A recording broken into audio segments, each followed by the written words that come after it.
right. Welcome to another episode of GraphStuff.fm. I'm your host, Jennifer Reif, here with fellow tech adventurer and advocate Andreas Colliger. Hello. Uh, as we prepare to close out the year 2023, I can't believe this is already our last episode of the year. We don't want to wind down and put our feet up just quite yet. Instead, we'd like to review what we at Neo4j and a lot of the broader tech industry in general have been spending a lot of our time thinking about and building around this year: large language models and knowledge graphs. Joining us today to help us dive a little bit deeper into these topics are Tomasz Bratanich and Oscar Hanna. Tomasz is a network scientist at heart, working at the intersection of graphs and machine learning. And Oscar is a software engineer now for 2 decades, still looking to learn more every day, hopefully, as we all are. Welcome to you both, and thank you so much for joining us. Happy to be here. Yeah, thanks for having us. But we could maybe just retrospectively, like just paying attention, like here we are. It's just about exactly a year ago that ChatGPT happened, right? And I remember when it first, it came across, I don't know what the news, channel was where I saw it. I was like, oh, that seems interesting, and kind of didn't pay much attention to it. I didn't think much about it. Could not nearly have guessed what has happened since then. And as you say, Jennifer, like our two guests today, like you guys kind of carried the ball forward, like, for Neo4j over this past year, from like, hey, this is interesting, to like, wow, we're doing amazing stuff. And I guess maybe part of what would be great here is like from both of you guys, what was your experience from, okay, there's this ChatGPT thing happened, to suddenly you're doing stuff?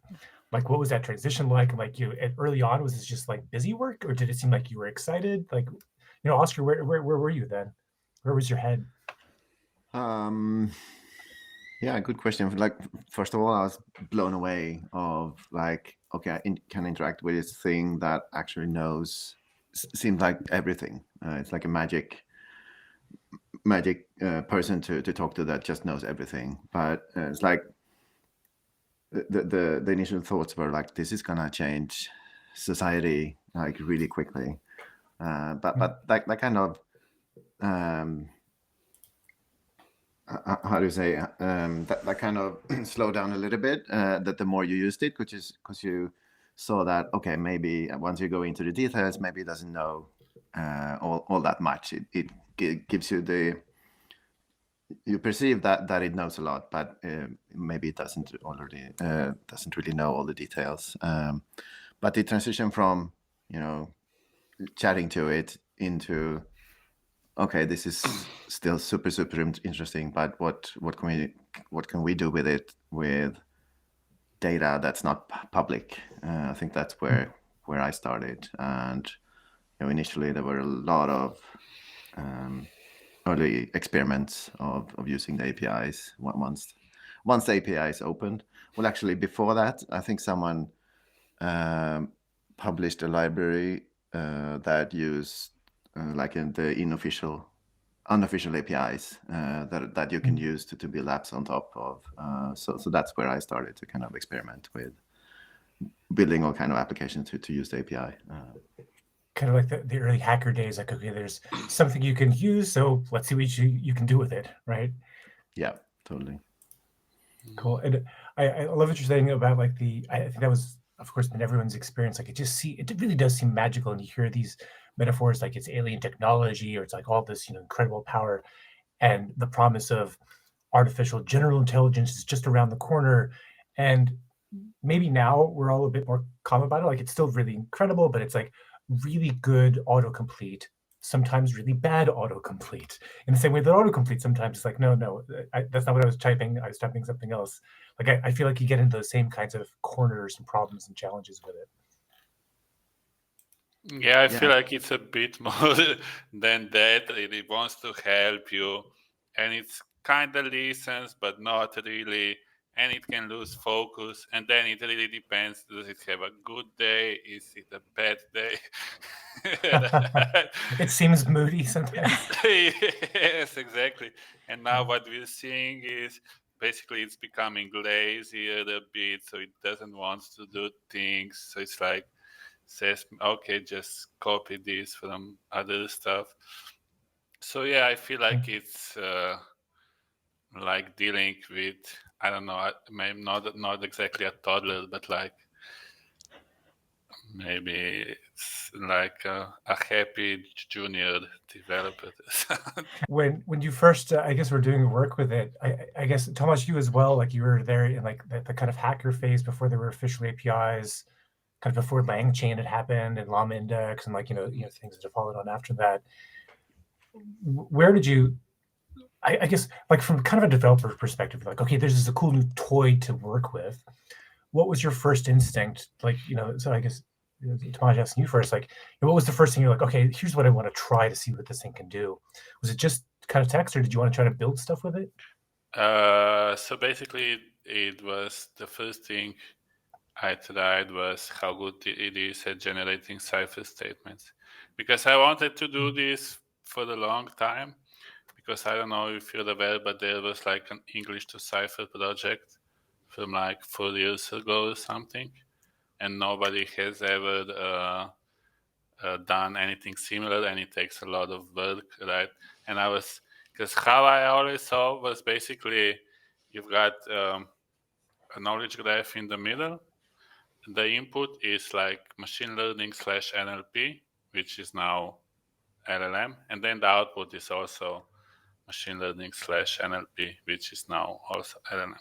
So I will always been interested in like generating knowledge graphs from text, and I've done that before LLMs, right? So you have like some domain specific entity extraction models, you have relationship extraction models, stuff like that, and then you can combine those and create some sort of graphs. Now it's like good for like toy presentations and very domain specific, but it's not there yet. At least you need considerable investment. So I kind of did that, so that didn't spark my interest as much. But like the other part, when you're basically generating cipher statement based on user input, that was like basically the first thing I tried out. And because I remember, now I'm not gonna remember his name, but there's like this person who wrote a lot about biomedical domain for Neo4j. Oh, biomedical. I thought you were going to refer back to Max Marzi. It was the first time I remember kind of people experimenting with natural language. But what's his name? Zixing? Yeah, exactly. Oh yeah, right. Yeah. He did even before because ChatGPT is GPT 3.5, right? And he had blog posts with GPT-3, so the previous version where it was not conversational, and he had examples of generating cipher statements. So what he did, he just passed like 5 or 10 examples, question ciphered, and then asked basically the model to generate a cipher statement based on that. So that was basically how I first, like my first basically API call to OpenAI was that. That's cool. It's like remembering your first tweet. This is my first call to the API. I remember the day I made the call. Yeah. and then I remember when we were all waiting for the ChatGPT, like the GPT 3.5 to release, to be available via an API. We are all very excited about that. A lot has changed in just a few months. Yeah. Exactly. And Oscar, you've been carrying on some of this work, right? Like, I guess since, and I don't actually know what the state of language models were, like how many there were available prior to, a year ago, I suppose. But like certainly now, like with Hugging Face, there's hundreds of models to choose from. And this idea of like code generation, like people have realized, okay, you actually want to tune an LLM for that particular task. And Oscar, you've been looking into that for, okay, can we do better than just out of the box, cipher generation? Is there a code generation LLM that we can help along? How is your investigation going on with that, Oscar? Yeah, so I've assembled a team, and we spent 2 months on that, on trying on fine tuning LLMs, different models, to evaluate their ability to generate cipher and the improvements after the fine tuning then. So it looks really promising. We wanted to keep the project short and tight to not make it a huge research task, but to see if there's something there, and we saw significant improvements already. So this would probably be something you want to spend more time on in 2024. Could you give me the dumbed down version of how you fine tune for Cypher? Like, is it just like, oh, here's a bunch of Cypher statements, you just send it to an endpoint and it says thanks? Like, is there how do you know you're doing a good job of fine tuning? Like, what's the process actually like? Yeah, well, first of all, you need to have really good data, high quality data. So quality is much more important than quantity, and you want to have question answer pairs for that data. So you pass in a natural language. You define a natural language question, the schema of the database, and then the expected result. And then how you fine tune depend on which model it is. If it's through OpenAI, you upload a JSON-L file with all these question answer pairs on their website, and then you do a HTTP request to start fine tuning. Then it automatically does that. And it like passes it into them. You can see the what is it, the loss curve or something in their UI. Whereas if you want to fine tune an open source model like CodeLlama or Llama 2 or something, you would do that through PyTorch or something like that. And so do you get a sense of like when, like, how do you know that you've done enough, I suppose? Like, or is there, because they, in the pure natural language aspect of this, there's all these notions of a certain level of scale that, new patterns emerge, like the abilities or emergent behaviors that come out of lots of data. And like to your point about like, the quality of data, like with these question answer pairs, do you see a cutoff point where like, okay, like 10 does nothing, but like 100 or that, like, is there some way to know like when you start to get past that threshold, like it's starting to understand or improve? Yeah, that's a good question. So you also set up on the side, you set up a test data set, which is not included in the train data set. And then you run those tests and like save the results of that, so you can see how the fine-tuned model does and compare between the models then. So we did a few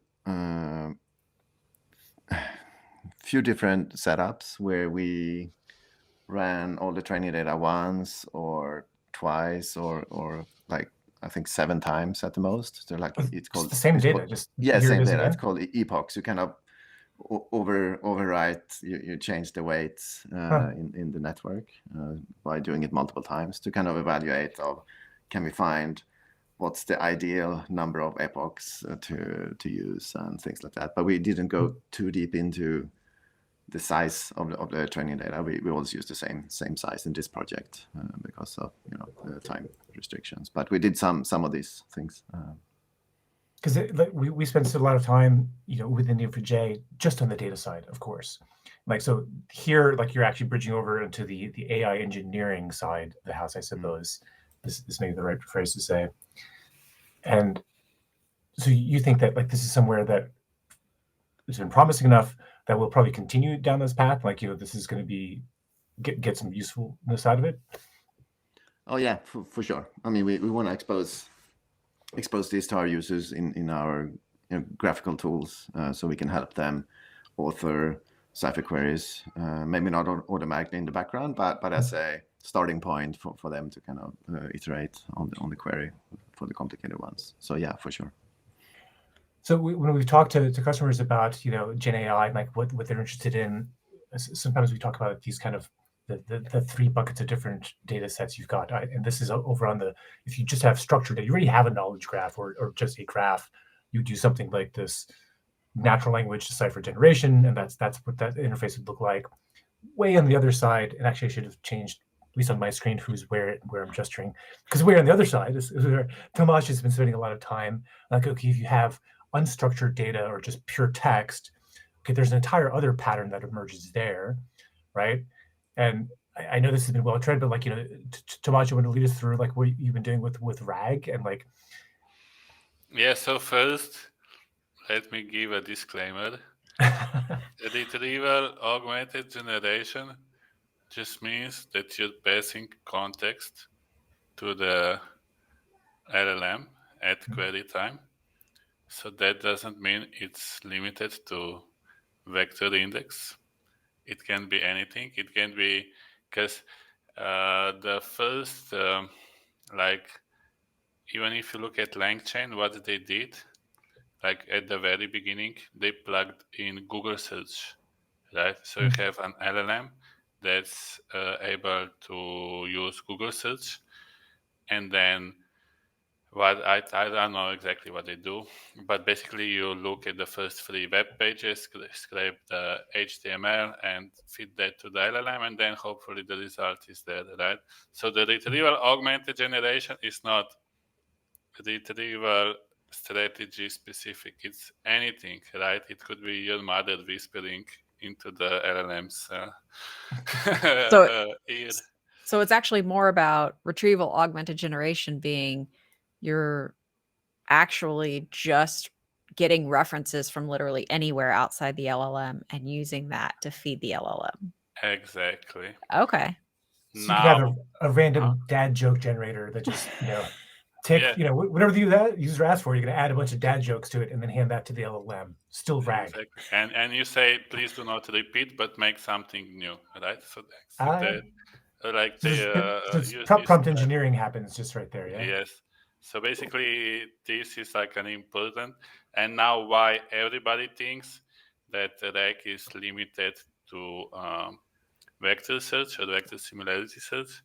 That's why, because it's the easiest thing to implement. Because in the beginning, what we saw a lot was like chat with your PDF applications. Right, so what you do, you take the PDF, you extract text from the PDF. You need to chunk the text a little bit, right? Because most LLMs at the time had like a limited token space. And even now that we have like 100,000 token space, you still want to chunk most of the time because putting in big context or like long prompts to the LLM, first of all, it costs money, right? Every token costs money, and then it also increases the latency. But also, the more noise you have in the prompt, the less accurate are the answers. So even with like these long LLM token spaces, you still want to chunk text. So let's say you chunk by each page or like by each paragraph, whatever is your strategy. And then you use this magical model called an embedding model. So the text embedding model takes text, natural language, and produces basically a list of numbers that describe that text, right? So it's sort of a magical thing that happens where you take text and now you have a bunch of numbers describing that text. So what you then do is just store those numbers representing text in the index, or you index them. And then at query time, you take the user input, you embed it, and then compare the embedding of the user input to the embeddings of the documents. And most often you use cosine similarity. So basically it's high school trigonometry, like very elementary math. And you just take cosine similarity is your metric, how you compare the documents to the user input. And then you simply return the top n similar documents, and that is your retrieval strategy. And now why everybody basically that was what everybody started with, is because it's very low barrier to entry, right? You don't have to do anything. Basically, you can have like a default chunking strategy. There's no like pre-processing step. There's nothing, no manual labor. It just works, right, every time. Now, obviously, there are the problems, but when you have like small PDFs, it works relatively well, right? So the reason why I feel like the vector rec was the first and the most mainstream is because of the low barrier to entry. Basically, anybody can do it. You just run like 2 or like maybe 5 lines of code, and it works, right? Right. And with this, I mean, one of the things that occurred to me with this sort of the similarity search, and I think it is a scaling, problem as you're kind of mentioning, is it's fine if you've got 10 documents and they're all different, and that's fine. If you've got like one of these contacts where you've got 1 million RFPs, and in the RFPs, the common text is going to be 60% of the RFP, right? And so like that doesn't help you narrow down the search space, right? When most of the content is actually kind of similar, the difference isn't that much. So you're, depending on what the user asked, it's all up to the user to ask specific enough stuff to get the stuff that's relevant out of the 1 million documents, right? And if they know specific enough stuff, then they can probably just get the document, right? Like it's at some point, like you're not searching, you're just saying, hey, get me that document because I know the document that I'm looking for.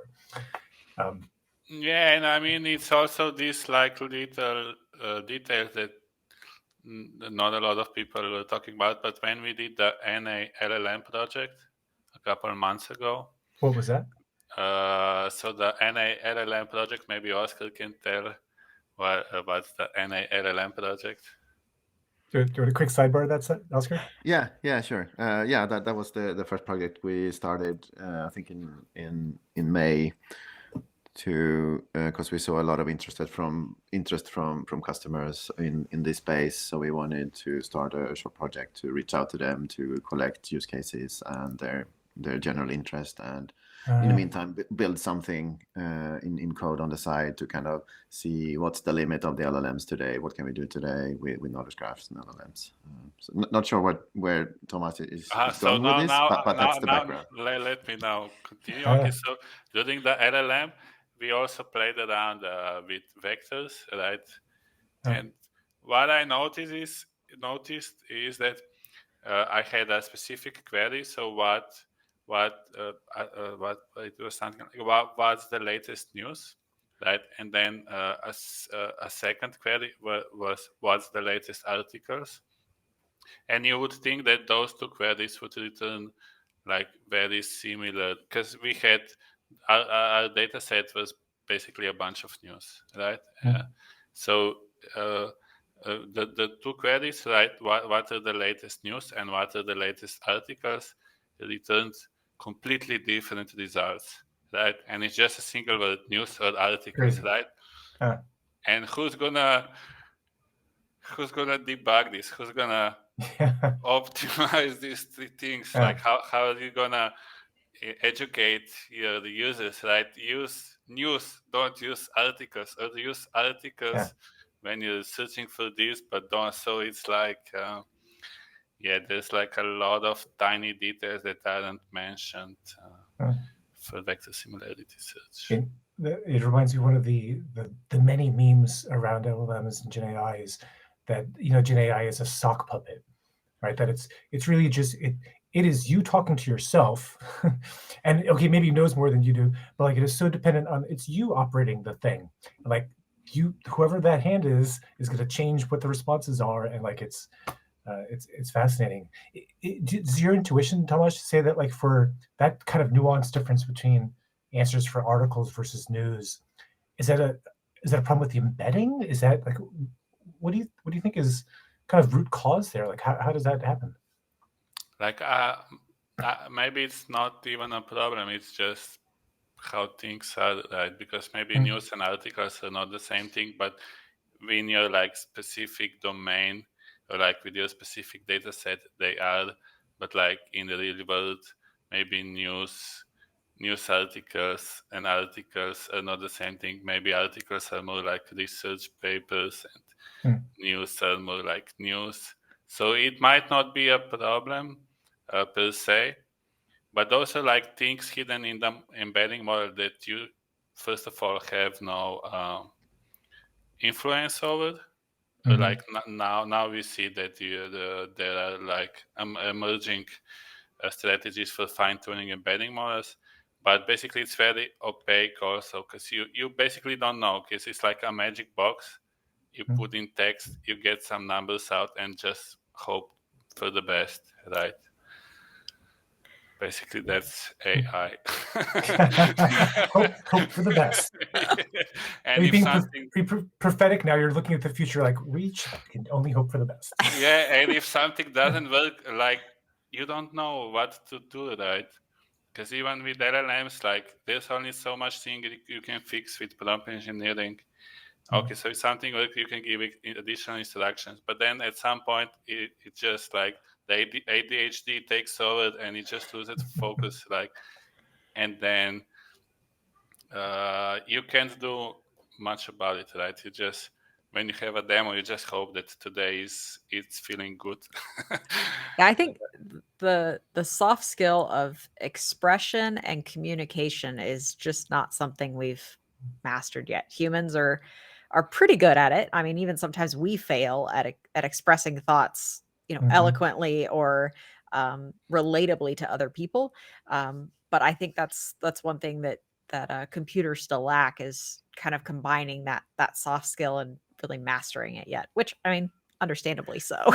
So, Yeah, I mean, but now that you're talking about soft skills, there was a paper where basically if you put emotional, how do you call it? I call it basically gaslighting, but like emotional pressure on LLM, it performs better. So if you tell that the GPT basically my job depends on your answer, it's gonna perform slightly better. interesting. Yeah, the Google one was basically for the Google LLM. I think the prompt was take a deep breath and think about it, right? And it improved the results actually. So basically, LLMs do understand, and basically there is a need for like emotional gaslighting of LLMs. That is fascinating. It's like early on, like when the term prompt engineering appeared, I was laughing and thinking like, I mean, that's not a thing. It's ridiculous to call something like that engineering.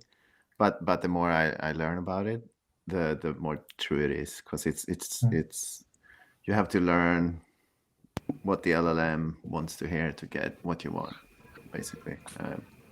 Do you think, and this is trying to guess at the future, right? Like, okay, so prompt engineering makes sense right now. It's probably something we'll need to continue to work with.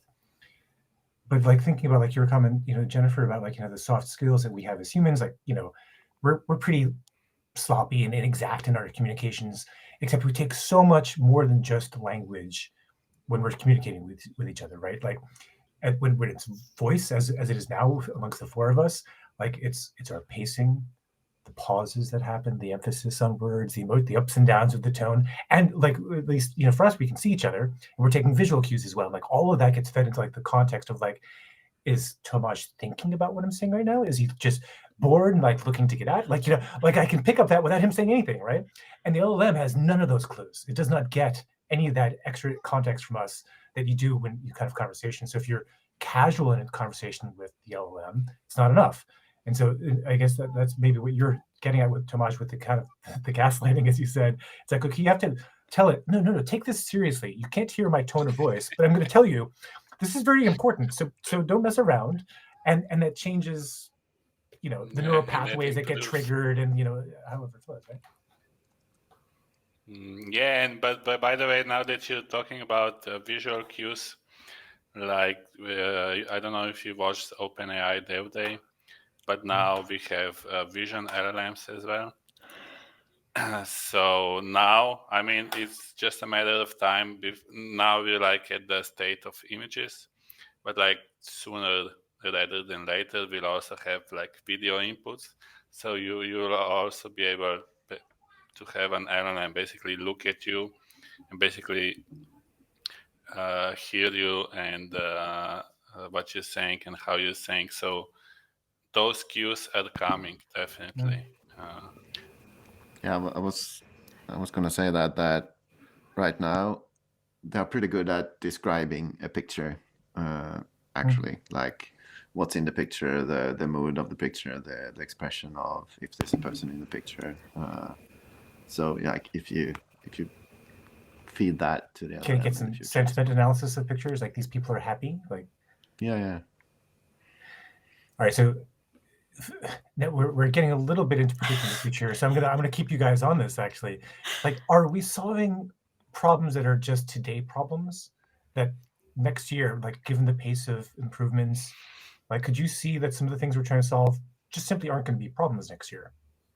Yeah, I mean, a lot of prompt engineering will hopefully go away because basically the prompt engineering, how I see it, we're just making up for the lack of LLM understanding, right? And so the better LLMs will get, the less prompt engineering we'll need. Because what you can also see is that if you take, for example, GPT 3.5 and GPT-4, with GPT-4 you need a lot less prompt engineering, and you have to be less precise, less tokens, because it's just better at understanding. So that's definitely something. Basically, LLMs will be better and better at getting those cues. Yeah. Do you agree, Oscar? Temporary problem. Yes, I think that part I agree with. I think so. It's like the base trained LLMs they have today are useless. So they put layers on top with alignment and all that kind of stuff, which in turn turns into GPT-4 or ChatGPT even. So they already have layers on top, and then prompt engineering is just another layer that's more specific to the use case. So I think I don't know how that will be expressed in the future, but I think the way we send it now is a bit like a system message to the LLM how to behave. I'm not sure if that's gonna survive, but possibly. But the other part on how can we give the LLM knowledge of non-public data, for example, or RAG stuff. I think that's a much harder, and I think it's quite an interesting question on how can we feed data to LLMs in the future or Gen AI models in general. I think RAG is a really good solution for now. But yeah, I think we will probably see some developments here on kind of combining at a lower level than prompts on like knowledge and LLMs possibly. Oh, interesting. Some kind of like a Neuralink, like Elon Musk's Neuralink, but instead of for humans, for LLMs, so we can tap straight into the brain. As you're saying. Who knows? Yeah. So the other fun stuff that's going on around this, actually, I'm going to ask you guys about this, because there's in the background of all of this, there's next generation of the LLMs, the foundation models, those who can continue to improve. There's been some rumors about Q-Star when there was the kerfuffle at OpenAI with Sam Altman and the board and all that, and that there was news about people were maybe concerned that the next gen stuff they were about to do was going to be danger to society level of powerful. With all of this, there's a kind of a background thread of or discussion of artificial general intelligence, and it's just around the corner, and there's all of that kind of sense in the general public of okay, there's a lot happening here that we don't understand, and it's super advanced, it's going too fast, At the same time, the comments in this past hour, about oh, it's a toddler with ADHD, like those are very different outcomes. Right? There's the super intelligence, and then there's toddler with ADHD. If you had to, guess in the next year, next two, like how far off could you imagine things are going to go? Yeah, I think they're gonna go really far, basically, because what we see is just how much things have happened in 1 year. Like we went from basically the GPT-3, which was like it was actually a simple autocomplete, to now basically ChatGPT with all basically conversation and reasoning and then agents and all of that. So I would say that it's basically the exponential curve, right? It's not going linear; it's going like this. So it goes really fast. So basically, I don't know. Maybe we don't even have the words to describe it. Yeah, I think I'm a bit the torn on it, because the more you learn about it, the less magic it is. But at the same time, like the progress, as Thomas describes, is also really impressive. I read like both sides, the sides that think we have a scary future, and the other side that don't think that. I think Jan LeCun, the chief scientist of Meta, who creates Llama 2, he's really he don't see a doomsday future of LLMs. He sees the LLMs like a white box rather than a black box that we can align quite easily, more easily than we can do with animals, for example. I hope he's right. What does that mean as a term, like white box? Like, I guess I maybe can guess at that, but like, what does that mean? A white box? Rather than that we can look into it, I assume, because a black box, like we don't know what that is, right? Yeah. So okay. Maybe transparent or something. Okay. Yeah, he expresses it white, but yes.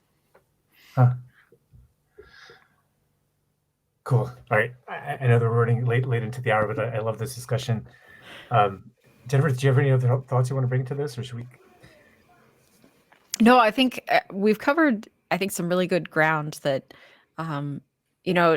it's RAG and LLMs and so on are not a magical, silver bullet, like every other technology that's come out before.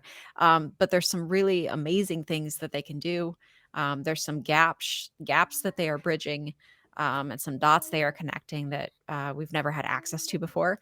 And I think I'm really excited to see what next year brings as far as the really amazing societal and technological things that we can do with this, to hopefully improve life and the world around us. Yeah, I guess it's like any new technology, new power, like it can be used for bad, it can be used for good. It's not really the technologies itself that's going to make the difference. It's the people who are using it, and that's where the real maybe dangers or benefits are. Yeah. And there's more good people than bad people in the world. So mostly it's good, right? Not hopefully, of course there are. I just want to add one thing. I think we're super early in this development, right? The RAG pipelines we see today, it's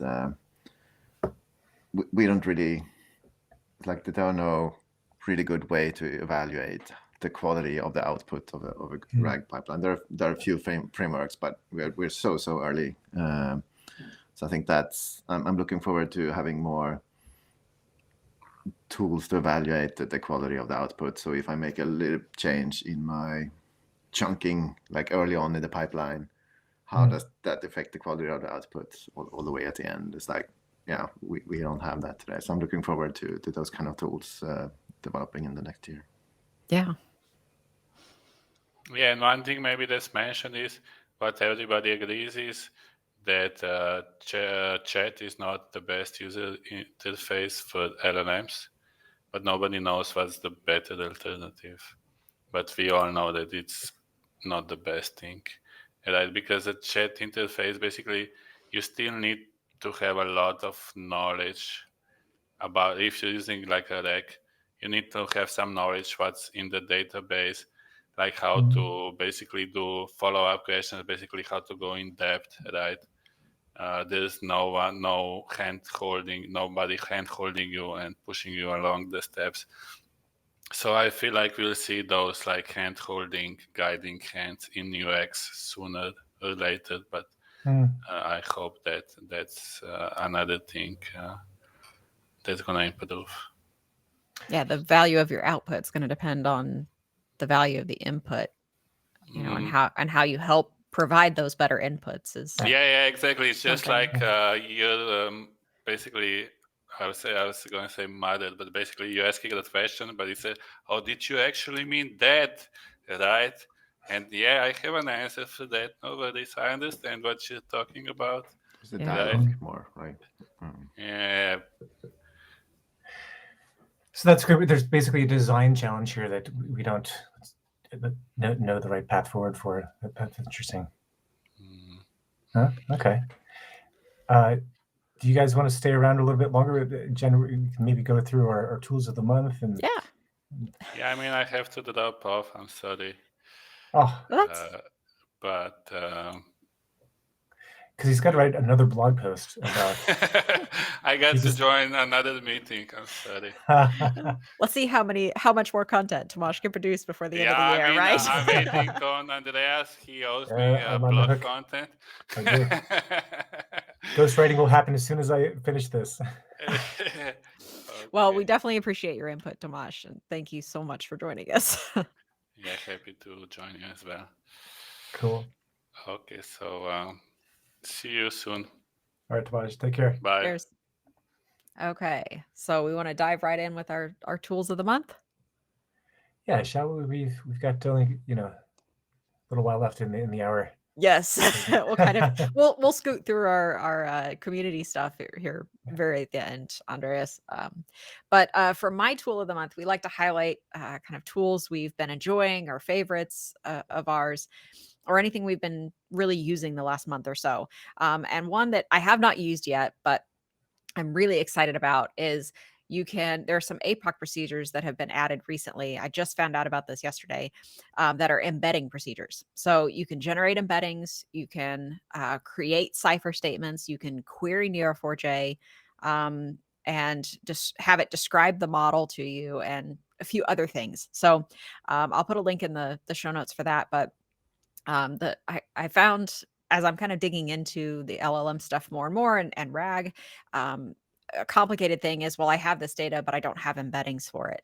And so this would be another way, if you're already in Cypher, or if you're already dealing with Neo4j interactions, you can use an APOC procedure to help you generate those embeddings. And of course, several other procedures that'll do kind of LLM embedding type stuff for you too, that are in that list. So definitely feel free to check that out. I will definitely be playing with that and seeing what all it can do, but really exciting stuff there. Nice. APOC is a fountain of giving. It just keeps flowing forth. I'll leave that metaphor, but that's awesome.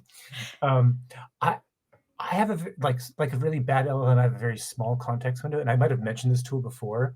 I tend to repeat things. I usually talk about arrows, but now I might be repeating myself on this tool called Warp, which is just a terminal application. It's a modern terminal application written in Rust, I think. And I want to bring it up because it is just a terminal. Okay, right? So it's just fire up bash and do some command line stuff, and it's not that exciting. Except I'm so excited about it that I want to find reasons to use it because it's so cool. Like all the extra things that they've added to it, all the different it has a bit of AI kind of built in, so it helps you actually understand what you're trying to do with commands. And it is one of those tools that's just, I don't know, it just makes me happy. So even though I don't need to spend a lot of time on the command line, when I'm like, oh yeah, I've actually got to do a bunch of grepping through some directories. I'm like, oh cool, I'm going to pop open Warp and get to it because it makes me happy. It's that level of joy, even on a command line terminal tool, is a good reminder for any of us who build software. It's possible to take a terminal and make it fun and make it enjoyable, right? If that's Yeah. possible, whatever you're building, it should be possible to make it actually fun for people so that they want to use it, so they find reasons to use it. So Yeah. so I've got two reasons for loving this because I just love it in and of itself. And then I love that I love it. If that makes sense, right? Oscar, do you have a tool that you'd like to mention here? Yeah, I do. I find Olama, which is a tool from olama.ai. It's a LLM management tool, I would think. It's like Docker for language models in a way. So you can, they have a registry of models that you can download, and you download model and run it locally. It spins up an HTTP API in front of the model, so you can build applications and add AI capabilities to it without leaving your computer. And I find that really cool, and it works really well. I also saw that they successfully deploys to. Betyder framgång på engelska. Sorry, I triggered my speaker over there. What was I going to say?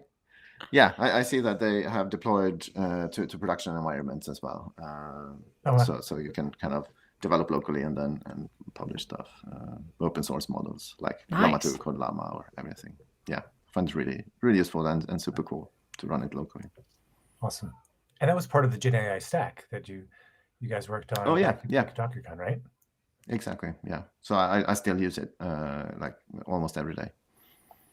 You can pop into a terminal. You don't have to use the HTTP API, so you can just enter a kind of REPL and start chatting to it. Yeah. Oh, that's really cool.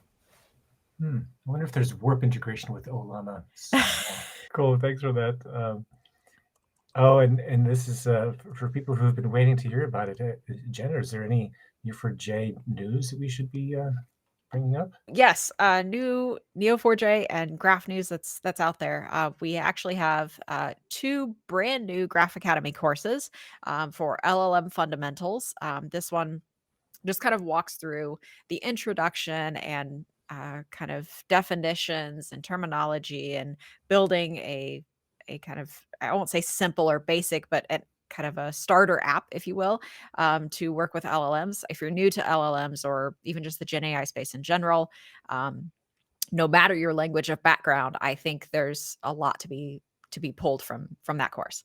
The other course that's available is a chatbot with Python and Neo4j. I'm actually in the middle of this course. I have not completed it yet, but really good information there. It's a little bit more, I won't say maybe complex, I guess, but it kind of takes the next step and the next level of the fundamentals course, where you're building a chatbot and more agents and things, working with Python and Neo4j. And then the import CSV course actually got an update. So it's been out there for a while. If you've taken it before, feel free to go back and refresh, or if you're new to it, definitely check that course out on import. I'll mention some product updates. I guess the big news, and for those of you who are paying attention, there's of course OpenAI. We shouldn't forget there's other people out there doing stuff in this space. Like there's still Amazon has some kind of a cloud service they call Amazon WS. What is that? Web services or something? Whatever that stands for. Something right? like that, maybe. AWS is probably not quite just web stuff anymore. And of course, they've got their own stack of things and services around language models and building out RAG services.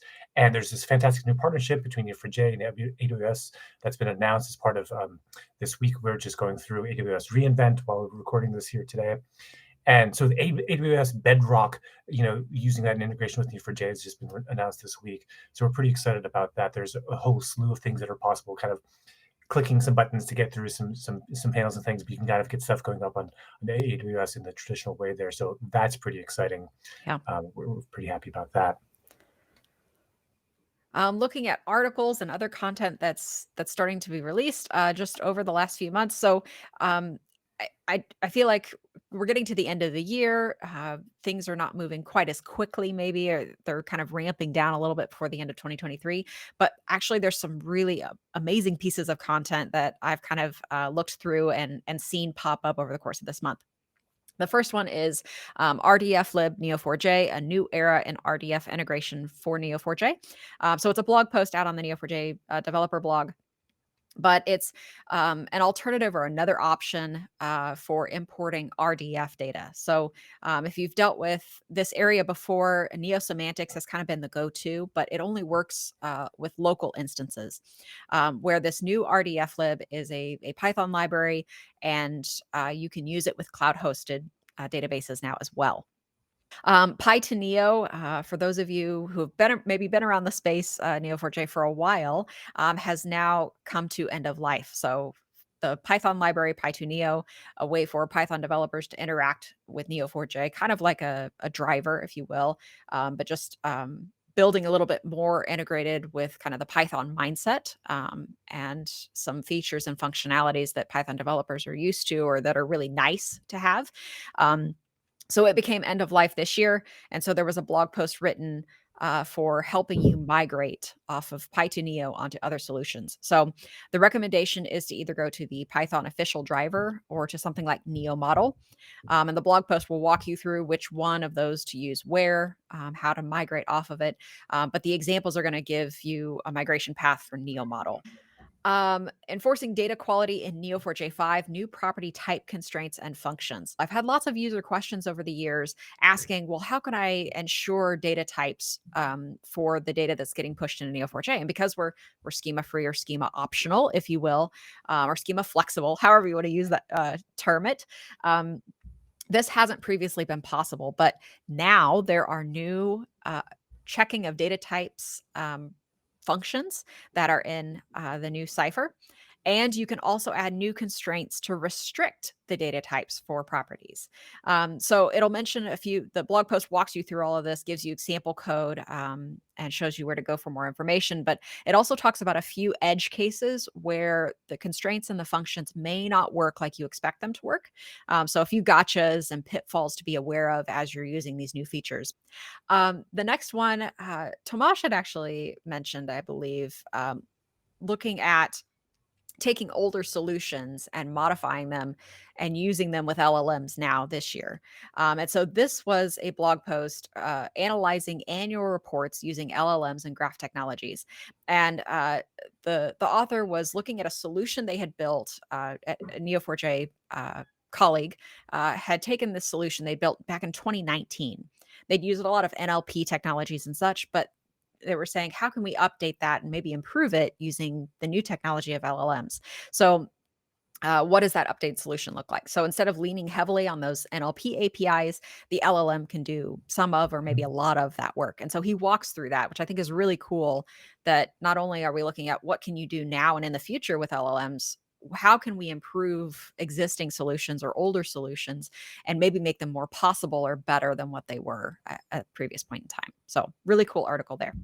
The Needle Starter Kit, I try saying that 3 times fast, the ultimate tool for accelerating your graph app projects.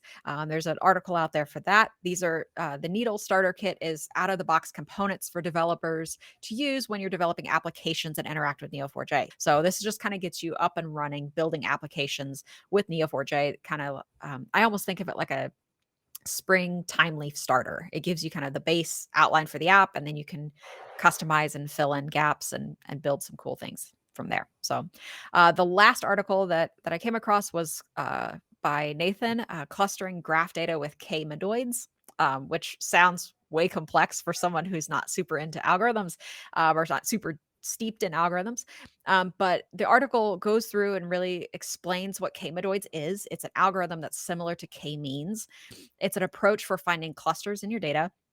It walks through how to apply that to graph data and then visualizes and charts the results of a couple of different data sets using Amtrak train routes throughout the US, and then also genetics. So a couple of different opportunities to look at it there. And of course, visualizations always make that picture so much more meaningful to me, at least. So just a really good article and nice walkthrough there. Cool. A lot of good stuff, Jen. A lot to read through. Yes. I know that we've had videos. Of course, there's always Smith's videos that are available. There, if you happen to have missed some of Nodes 2023 because there was only 300 hours worth of video if you watched all the tracks across all the different time zones. We are still processing all that video and chunking it up and getting it into segments. So if you go out to our Nodes 2023 playlist, new videos have been added. So if you're looking for something that wasn't there previously, take a look again. They might have been added to the mix. Probably this video will get mentioned next time around as well in 2024. Like, we're still working on processing those videos. There's just a lot of them.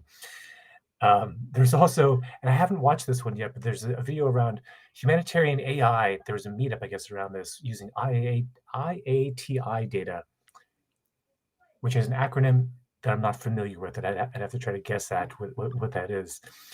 But humanitarian AI itself, that sounds like an interesting thing, because back to our like, AI is powerful. You can use it for a force of good. You can use it for a force of evil. This is clearly going to be, I'm going to assume, a checkbox in the force of good, realm. Like, how can we use AI for improving humanitarian outcomes, disaster recovery, or whatever it might be? I think that sounds very promising. I love that. So upcoming in December, if you follow along with the Going Meta series that we have, it's every time awesome. Like, I don't know how you just keep the content is always fresh, it is always engaging, and always just really insightful. So there's new one of those coming up on December 5th. There's a virtual event for Discover Neo4j Aura, the future of graph databases as a service, a workshop that's going to be happening on December 5th as well. Some training out in Atlanta, Georgia. Neo4j and Google Cloud Generative AI hands-on lab coming up for you guys out there. So that's going to be pretty great. And then continuing December. So, gosh, is it like every day in December? December's going to be busy. For the first couple of weeks, and then we start getting into the holidays, and then it gets quiet. So. Okay. Oh, so this is like the end of the year, like the mad rush. Like, oh my gosh, we've run out of time. Let's get some events in. Yep. Yeah, a couple of conferences. One in London on December 6th. There's also on December 6th the API Days Paris. So both events on December 6th, both in London and Paris. So you won't be able to hit both of them. And then a YouTube series for Neo4j Live. That's a community-run event by colleague Alexander Ertl. And he's looking at powering advanced Streamlit chatbots with Gen AI. He always brings on a guest, and they talk about that topic and show their work there. So that'll be really interesting.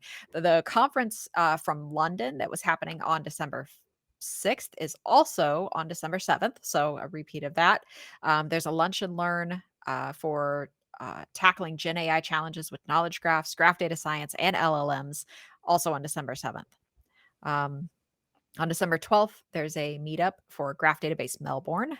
So if you're interested in the area for that, check that out. And then Andreas, you want to take back over for the last couple? Yeah, I'll get through the last couple of ones. So if you're out in Chicago, there's a conference happening on December 13th, the Avanta CDAO Executive Summit. Gosh, that sounds like it's going to be important. So like out in Chicago on December 13th, try to get to that if you can. There's 2 installments for two different time zones of a connections conference that's happening for generative AI and knowledge graphs, also on December 13th. We'll have links for that in the show notes. And then we'll close out with some more meetups happening. There's a meetup for Engineering Kiosk Alps meetup in Innsbruck. So I'm going to assume this is out in Austria, which, oh my gosh, December 14th, a meetup in Austria. I think we should all fly into that. That would be amazing. Innsbruck, we'll do a little bit of skiing. We'll talk about graphs. We'll talk about AI. Had I seen this earlier, this would have been the highlight of the entire show. And how delightful, right? And there's also a nice location to go to, Tampa, Florida, meetup for AWS reInvent, a recap meetup around that, actually, which sounds like almost crazy that you would have an event like that. But AWS reInvent is an entire week of just like nonstop stuff happening, and the idea of like having a meetup to just be like, okay, what did we just see? And like actually sounds pretty appealing. Like I would love something like that. So if you happen to be in Tampa, look for that meetup. That sounds like a good event to get together with people and try to sift through all the announcements that happened around AWS. Yeah, and after December 14th, sounds like we're all off for the holidays. So perfect. Cool. Oscar, thanks again for joining us today. You and Tomasz have been, kind of the center of the storm of generative AI within Neo4j, and remaining calm and upbeat through all of it, which has been amazing to watch, and a lot of good output from you guys. So thank you for all the work you've done, and thanks for joining us today to share your view on stuff. Yeah. Yeah. Thanks a lot. Thanks for having us. And to everyone else, we will see you in year 2024. Happy holidays. Happy holidays. Bye.